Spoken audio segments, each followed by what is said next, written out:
This podcast is brought to you by Penji. Penji is a creative subscription service that gives you access to pre-vetted, agency-trained creatives from all over the world.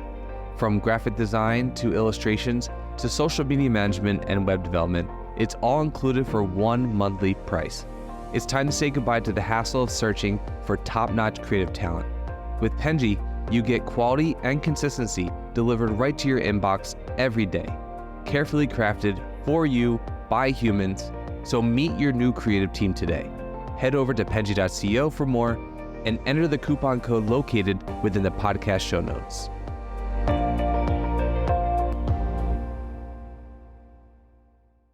Hello, everyone, and welcome to the Fully Managed Podcast. Kevin, thank you so much for joining me today. I really appreciate it. My pleasure. Thanks for having me. Thank you. So for everyone that is in the audience right now, Kevin has a lot of design experience. So I thought I'd throw you a game that would be very fun. I hope that you'll enjoy it. It might be something that you never really thought about before. It might be something that you think about all the time. I'm not a designer, so I don't have the designer brain, but this might be fun. So, Okay. Are you ready? I guess so. So this game is called Old or Gold. So I'm going to give you a list of brands that have had their logo for a pretty long time. Okay.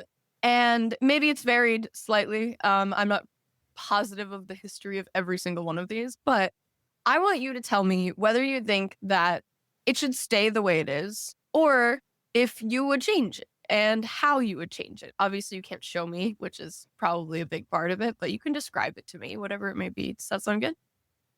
Hey, let's do it. I have not been in the branding game for many decades, but yeah, this is something that would be fun to do. Yeah, it's like a fun little, it's you don't have to be a perfect brand master in order to answer these questions. It's just a fun little exercise. Maybe your creative juices will be flowing and you'll be, on your game today. Okay. Alrighty. So the first one is Verizon. Yes.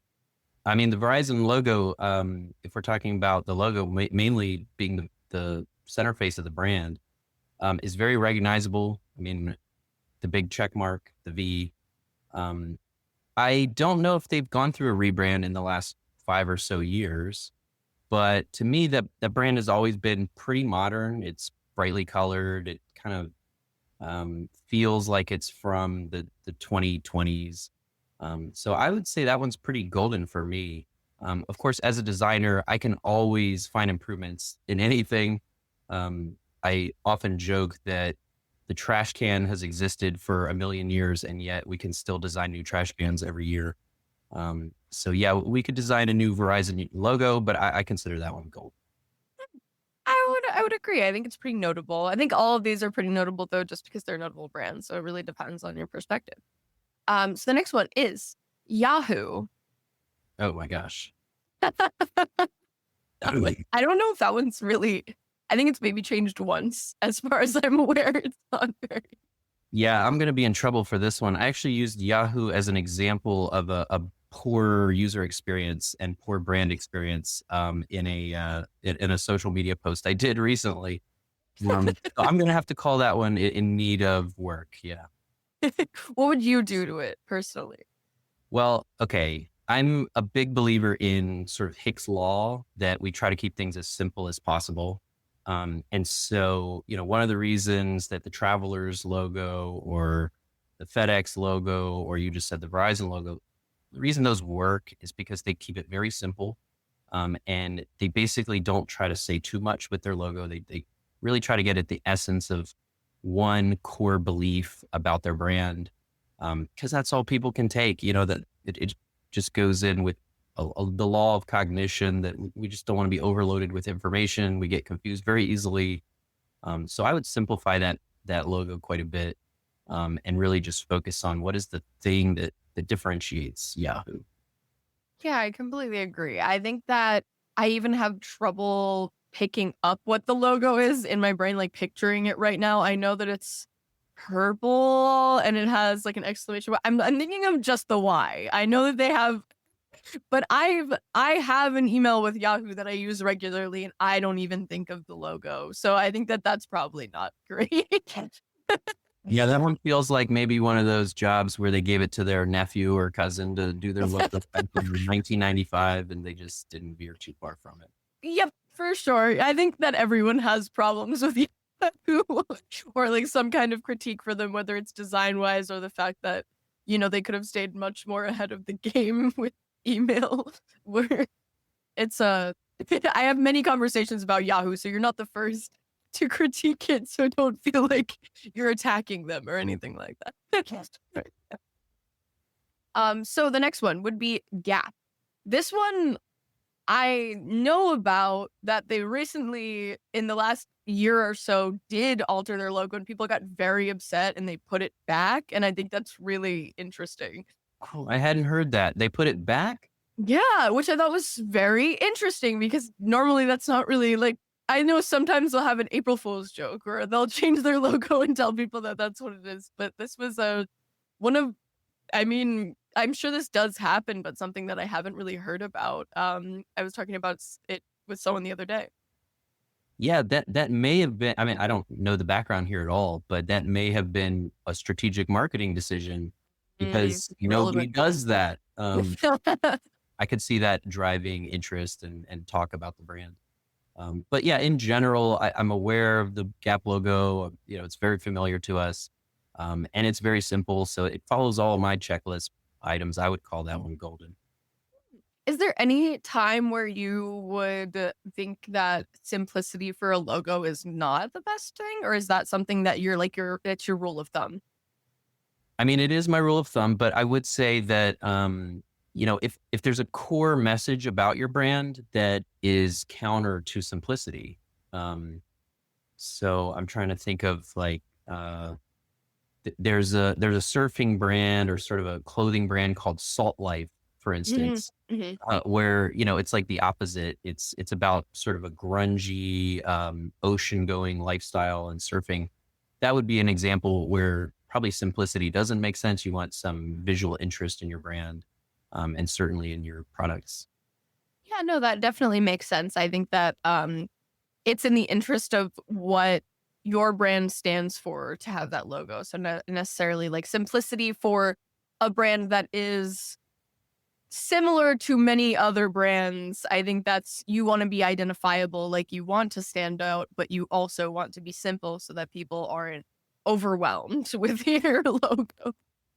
Absolutely. Yeah. I mean, the pendulum swings and there's definitely trends in branding. But really since I don't know, probably late 60s, we've just found strength in simplicity. And I don't see that being a big pendulum swing that's going to go back to the sort of chaos and hand-drawn logo types of the early 1960s. I think that simplicity really is here to stay. Yeah, I think that's a very interesting switch up, I guess, to some things that they created like way back when. I recently discovered that the Walmart logo used to be like old-timey Western when it came out, and I love that. I wish that they kept that. I think that it's kind of way cooler than just the blue and the yellow right now. But that is, I guess, a little more complicated. Like the new one is very simplistic, and I know the little I don't know what to call them, like the little above is very identifiable. So people are thinking about that. And I'm thinking about that right now. So I guess it does work for the purpose of what it is. I would say though, it would not work for everybody to go back to the high character and the crests. Gosh, all the crests, the hand drawn, script logos and things like that from the 60s. It wouldn't work. But yeah, I mean, you make a good point. You do want to differentiate, and for a brand here and there to do it, it can work. No. Well, okay. That leads me to another question. So, could you maybe share about a project where there was like a unique approach that gave you like unexpected outcomes? It might not be good, it might not be bad, but whichever something that like stands out to you when you think about that. Sure. Well, just a little background. We started our business in 2009. During the phenomenon where we noticed that just this exponential growth in data, and not an exponential growth of visualizing that data or making good use of that data. So we quickly discovered that we wanted to help companies monetize all of this growing data, and they don't know what to do with it. So we've approached almost every project for the last 15 years as we want to take this value that is the company data. Sometimes it's research data, sometimes it's survey data. I'll give you a specific example. We worked with a marketing company that sells online sort of cache and cookie data from users. And this particular company monetizes that data by helping advertisers target their market. Mhm. So they could say specifically, if you want to market something on left-leaning political spectrum, then you're 50% more likely to reach that audience by advertising on the Daily Show, let's say. Mhm. And so that is complicated data, and no human being can totally understand all of the inferences and insights you could get from that chaos. So the way we approached it is to basically build their data up from the ground visually, so that everybody at the company was actually educated on what the heck the data from the company even looks like. And then from there, we were able to productize a bunch of different products that helps their customers target the right advertising. Okay. Yeah, it must be something. It's really interesting because now I think that there's so many companies that do something like that. So it's not necessarily new, but back in 2009, that was something that was overtly complicated that people weren't even thinking about maybe. And I think that it is really cool to be able to get into learning about something that seems so complicated at the time, but it's definitely a learning experience because especially having such data-driven approaches, that is something that's incredibly new, but something that has become so normalized. So you have that experience. It really takes a team to do it too. That's like the blocker, because most of us, we have our creative moments or we have our analytical moments. Mhm. Certain people are great at math, and usually those people are not great at design. So our niche has always been that join of left and right brain, the mathematical versus the design, because you really have to have both to put together that level of insight if your data is complicated.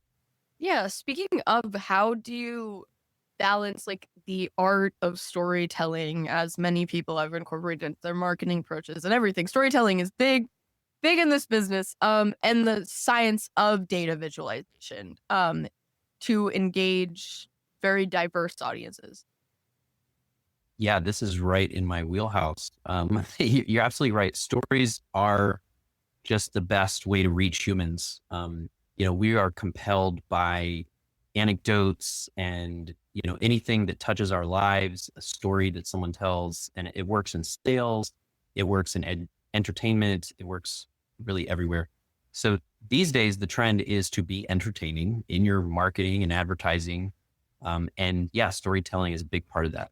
With us, yeah, the data, I mean, I'll tell you, going back to that example I just laid out, when we sat down with the leads of the company and we showed them the story of their data, showing them how they got to this point and how there are 70 different categories of data and 100, I think it was like 160 or 170 subcategories of data, families of data. It was really like the biological family tree of data. And we laid it out in a sunburst diagram for them so they could really actually visually see how the sort of nodes branched off from each other, and they could quantify what all of these families and subfamilies of data were. That Um, is crazy. but yeah, and That is so much. and like every company, there's a story to how they got there. Like how is it that their foundation of segmenting users and their marketing data got to that point? And so we really walked through that whole sort of lineage of how we got here, and we helped them fix it. So we got it down to about 40 categories that made sense. We worked on the taxonomy for them, and that just resulted in easier sales for them and easier to build products. That's really cool. So it was you use the data to tell a story, basically, instead of kind of like incorporating it afterwards or using it to kind of because I think that when I speak to a lot of people in marketing positions. So storytelling is kind of very different for them in the idea that when they tell a story, it's more what's the word I'm looking for? Like sentimental, I suppose. Whereas using data to tell a story is something that's very different. But it's very interesting because it's a different way of telling a story, but it's more appealing to a certain group of people, I would say, because it's something that's evidential rather than something that you have to believe in and trust, which is a difficult thing for marketers to, implement in their strategies. You said it, evidential. Yeah, I like to think of it as we're unearthing the story rather than scripting something and trying to find data to fit that story. Yeah. No, I support that because I think that that's something that is something that is not necessarily building trust in the marketing world because there's so much noise that we do see of like advertising and everything like that. And I think that having this trying to pull at your heartstrings kind of approach is helpful in a lot of industries, but also something that everyone it feels like is trying to do and be very personal about things. But nothing really you can't really debate facts. You can't really debate data. Obviously, people can skew data with just something else entirely. But um, to be able to create a story from data, I think can be much more convincing for a person that wants that rather than something that may hit the right person if you get them on a good day where they're feeling sentimental about whatever this subject may be. But this is something that is, I feel, much more foolproof for a larger audience than something that would be more emotional. So thinking about your audience that you just mentioned, I mean, any any data can support what humans are after, Mm. right? Like I'm not an expert at marketing and I wouldn't call myself an expert of sociology or human development, but I know two things, which is that humans all want to be more happy and avoid pain. So if you can find the data, unearth the data, if you will, and discover how your audience could become more happy and avoid pain in their lives using that evidence based approach, then right there you have a story for marketing.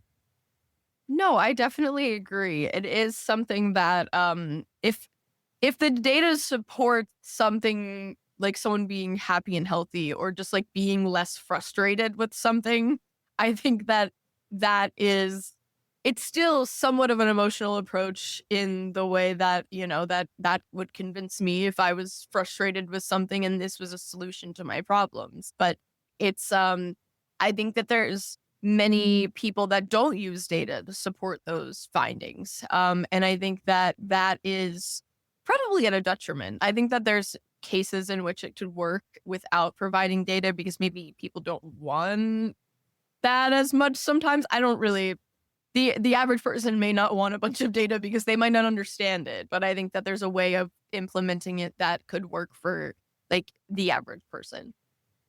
Yeah, I mean, we said earlier that anecdotes are just more powerful than evidence usually.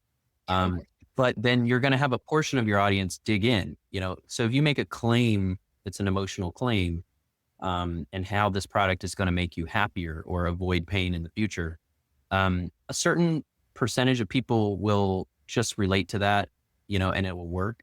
But there's a great deal of people who it's not the right time for them to receive that message, or they want to learn more, or they don't have the trust instilled yet. So they will actually do further research. And for that group, you have to have a more nuanced story behind it that is evidence based for those people. And I'll tell you, even if that group, the ones who are declared that they need evidence, if that group is not convinced by the evidence, then the first group will find out.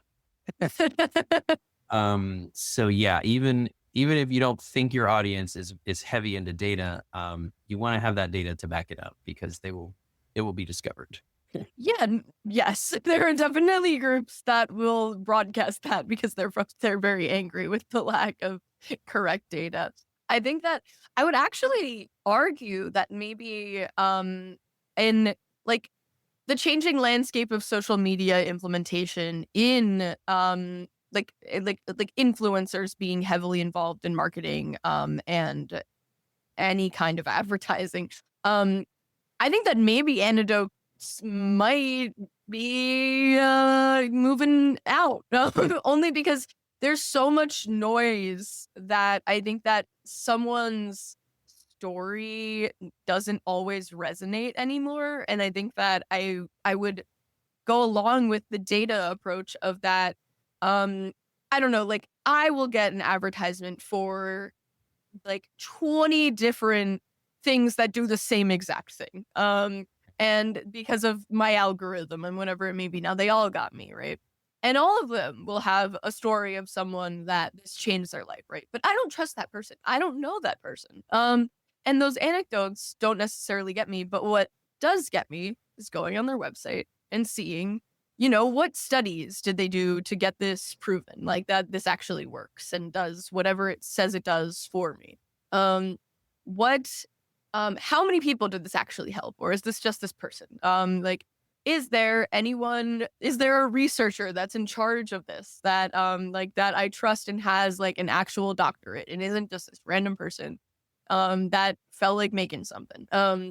And there are so many things that are involved in a story that need to be showcased. And I think that with all the noise in social media nowadays, I think that data is more important than anything. Data is more important in an approach to advertising, in design, in anything, just to be able to prove to an audience that that does actually work and does actually do exactly what people are asking and looking for. And anecdotes, I think, will be maybe less.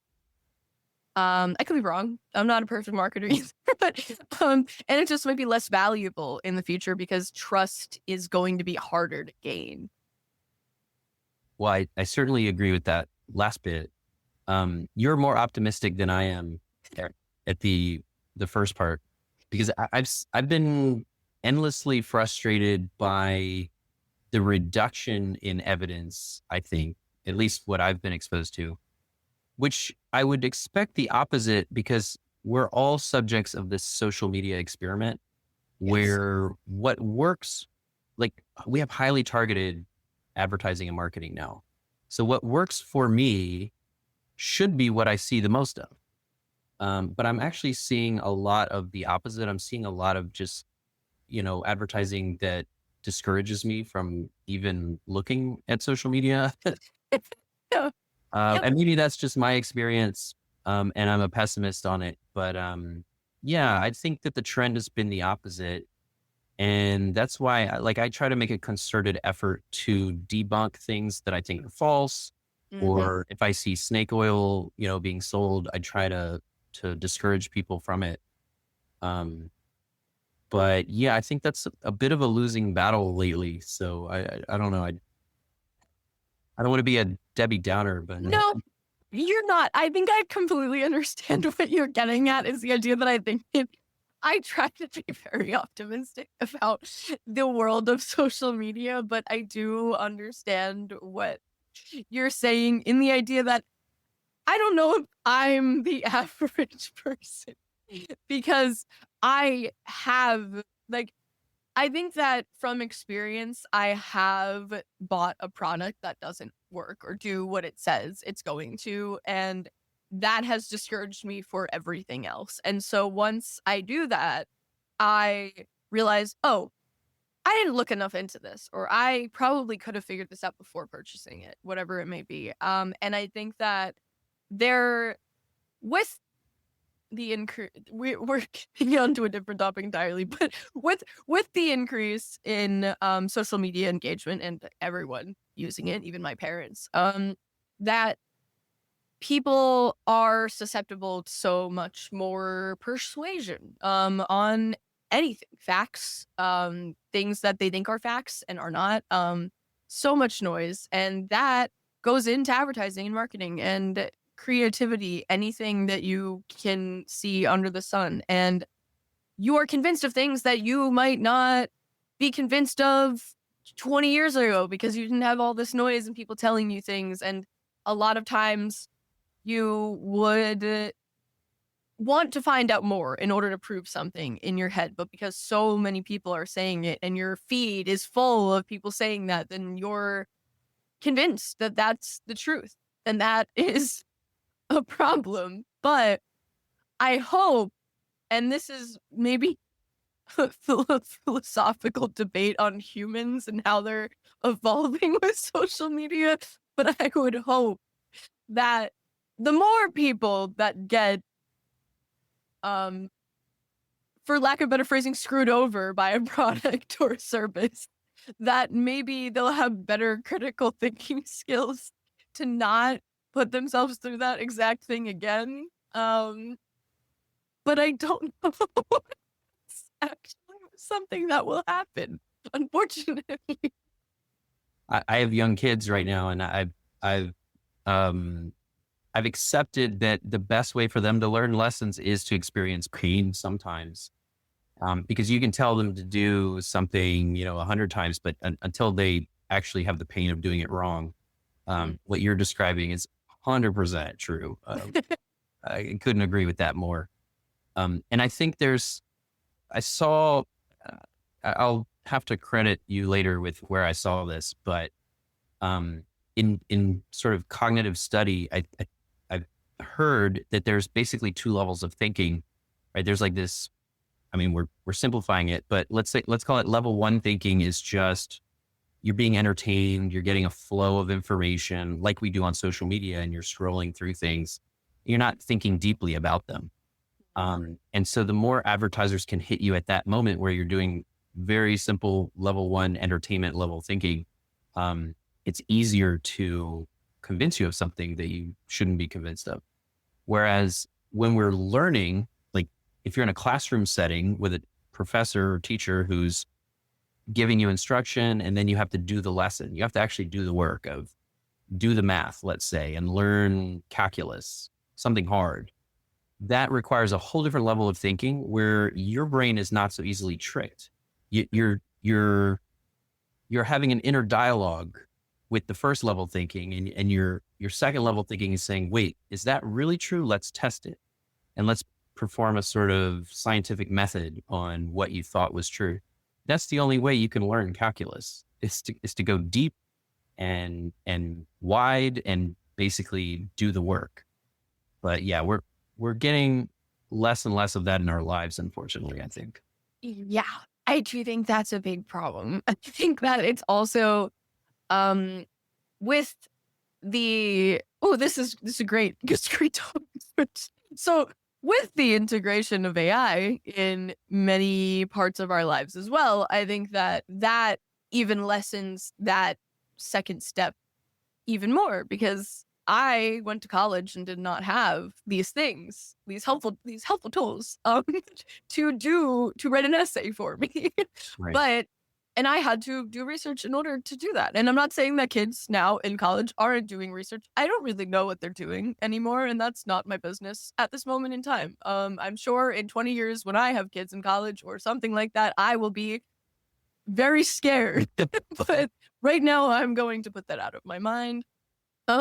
However, I do think that AI is another integration of another step forward, or maybe step backwards, of critical thinking skills. Are we putting ourselves in that spot where we are actually not just thinking with that first part of our brain, but rather thinking deeply and critically on something and being able to determine truth from false, true from false. But unfortunately. I don't know.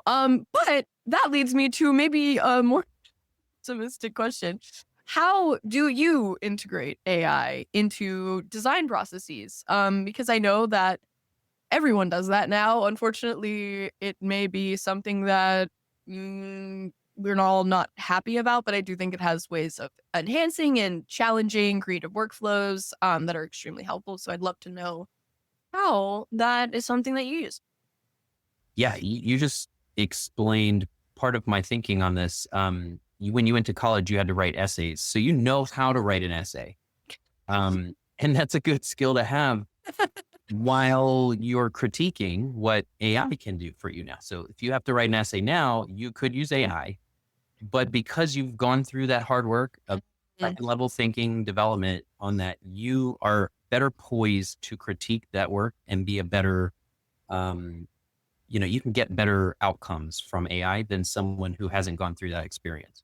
So I do look at AI as a tool to improve our efficiencies, and going back to human, just who we are. We want to make things easier because we're looking for happiness in our lives too. We want to be quicker, more efficient, and do better work.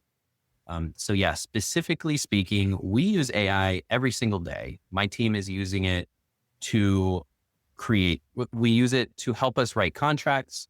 We use it to help us create roadmaps for products. We use it to summarize meeting notes. We even use it to help brainstorm design for products.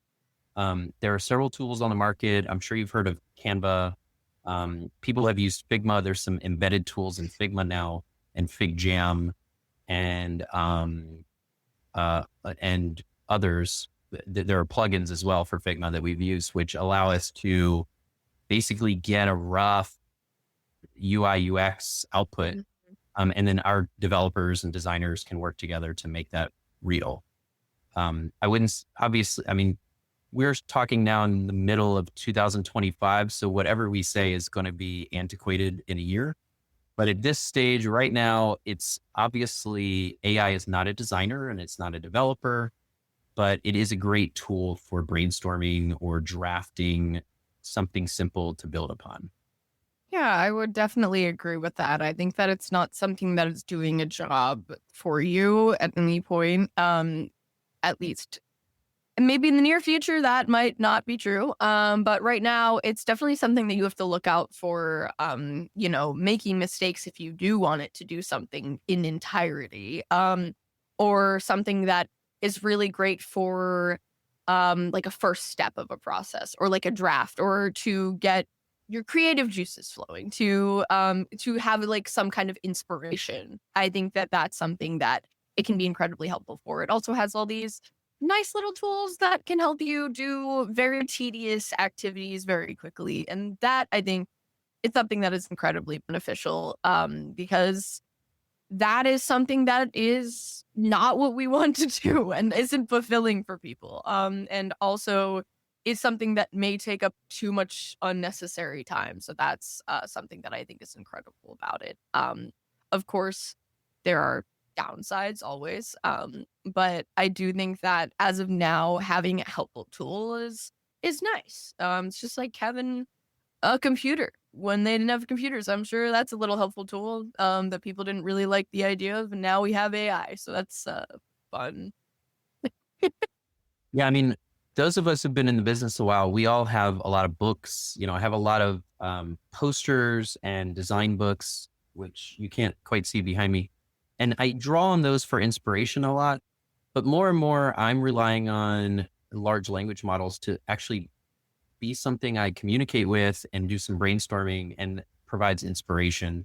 Mhm. Um, and I know, there's a lot of complexity behind the copyright and, where those ideas originated from. But I'm a believer that you basically look anywhere you can for inspiration.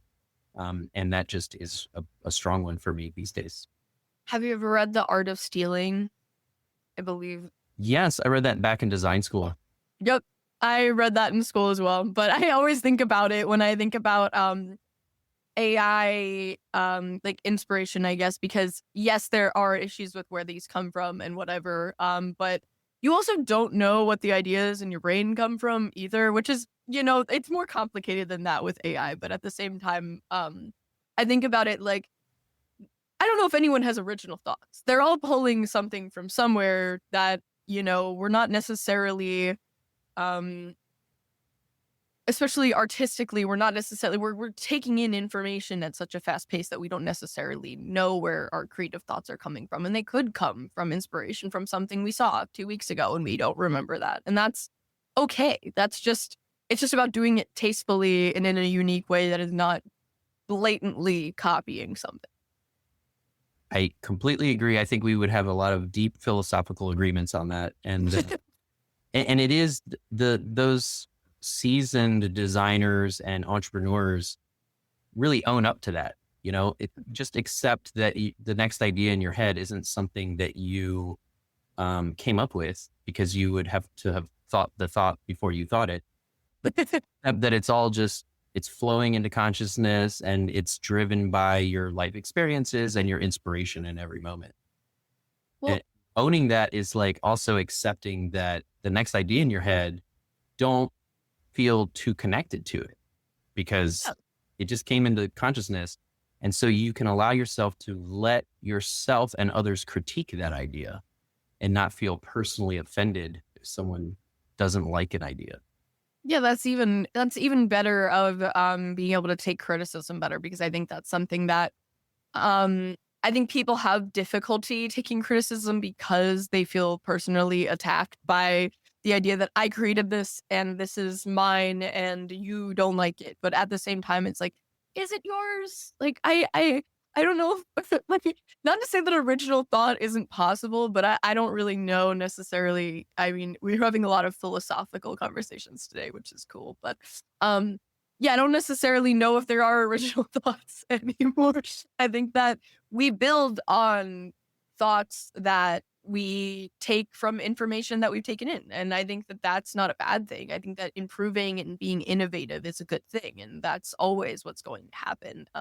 Even like with crazy technological advancements, like everyone's thought about that. Maybe they didn't think it was possible, but they've thought about it. Or they thought about different things of, AI was thought to be impossible at some point, but people still thought about what if there was a robot that could do things for us. And that's the big, everyone thought about the possibility of that. Like we had the Jetsons, but no one really thought that that was something that would really happen. And so I think it's like implementing an idea as well is something that is going one step further than just thinking about it.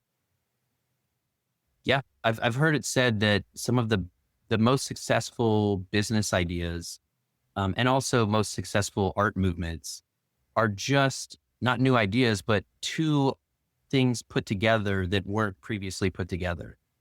And so there's a strategy in business and art and design around that as well. Take two things that have never lived together before, or, combining them in new and interesting ways. But yeah, except that it's really not original.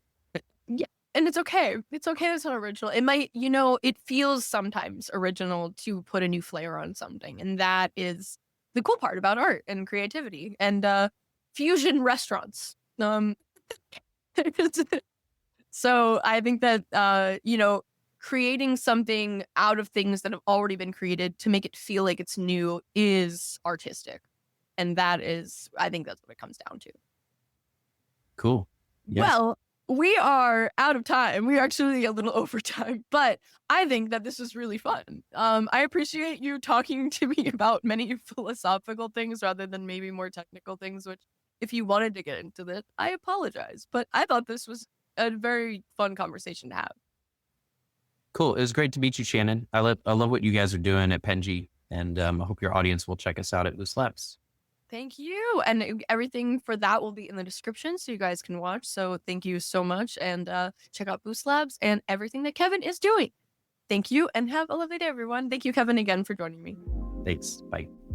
You've been listening to Fully Managed, brought to you by Penji. Check out the show notes to learn more about today's guest. And to learn more about Penji, the human-first creative subscription service, head over to penji.co.